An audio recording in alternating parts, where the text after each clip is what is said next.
Hey, welcome to Mooney Reads. My name is Beck, and today we're gonna get spooky. It is the 15th of Halloween Eve, so naturally I had to put on my most beautiful, campy Halloween attire. For those who don't know, the Monsterathon has announced their bonus video challenge that involves getting several books and Frankensteining them together. So, today we'll be doing a little bit of dissection, a little bit of reanimation, and it'll be a lot of fun. So, in order to do this, I am going to my Goodreads and looking at my read books because I don't really want to have to dig and do research to figure out the plot of a book that I haven't read and potentially spoil myself. So I'm going to attempt to screen capture. So, number 164. These are 50 per page, so that's 50, 100, 150.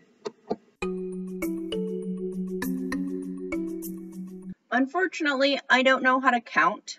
I also did not separate my fiction and nonfiction, so I've attempted this about 500 times. But now that I figured out how to count, I can maybe find a proper book. Holy shit. So, the real characters that we're going to use are whatever is on book 113. 1, 2. Thank God it landed on something fictional. Kase-san. Yes. 2 main characters for this one because I'm not going to separate my 2 lovely ladies. We have Kase and Yamada. So, what are the sweet girlfriends going to be doing?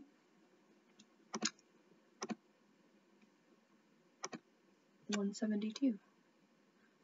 72 is Maya Angelou's poems. I don't think that has got one plot. So, 99, much easier to count.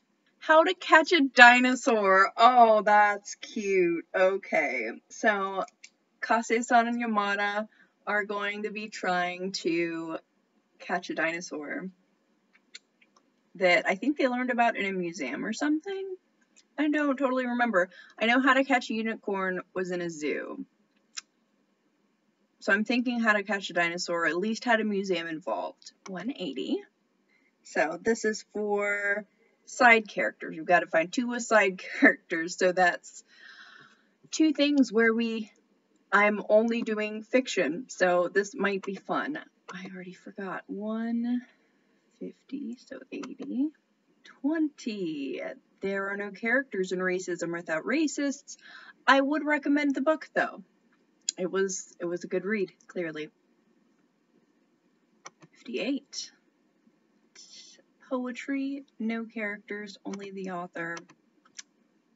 55. Okay. Into the Streets. This is a history book. 128. 28. I am perfectly designed.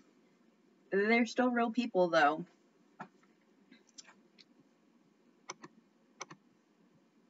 Okay, Lumberjanes. So they'll be accompanied by... I honestly don't remember what the main characters of the Lumberjanes are. There are several. We'll just have them as one character. All the girls from the Lumberjanes camp are also trying to catch a dinosaur. I think that sounds like a good time. And who is side character number 2? 17. 16. 17. That is not viable. 171. Holy fuck. 71. The hit you give. Okay. So, Star is joining the girls from the Lumberjanes camp and Kase-san and Yamada on their journey to catch a dinosaur. Why do they have to catch a dinosaur? Let's see. Number 40. Because they were trying to debunk transphobic myths. Not quite sure how that's done with the dinosaur, but I like it. Now, who is the bad guy? Number 27. Okay, so we have the graphic novel of Hamlet. So we have Claudius. Claudius is a dick. He killed somebody to take the throne. Excellent. Love it. Now, what is the cover going to look like? 183.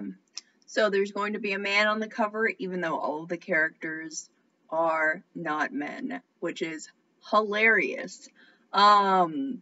Something that I could see some publishers doing.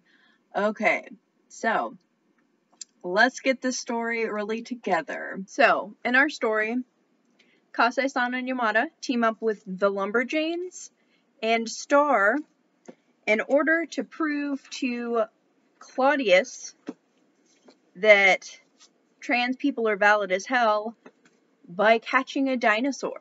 It turns out that the dinosaurs weren't really what they were looking for, but it was the lesson that they learned along the way. And of course, the cover that we have to really illustrate the story is a picture of a man holding coffee. It really embodies a lot about gender norms that Claudius was believing. So we really thought that this was perfect, just for people to go in assuming the things that he was assuming. Honestly, I kind of want to do another one. Like, I know this took kind of a long time because I kept fucking up and they kept giving me nonfiction, but this is a whole lot of fun. So we're gonna do another story because this is my channel and I don't even have to post this if I don't necessarily want to. So, the next book that I'm going to write, 194. It has been a hot minute since I read Paper Towns. What is his name? Quinn. Quentin? Is he only called Quentin or also Quinn? I don't know.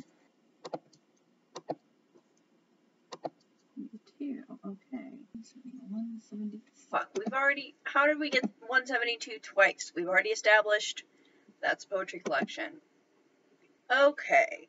Excellent. Something with a plot. Simon versus. So something to do with someone coming out. We'll see what the plot is exactly in a bit, I suppose. So our side characters. 69. Hey.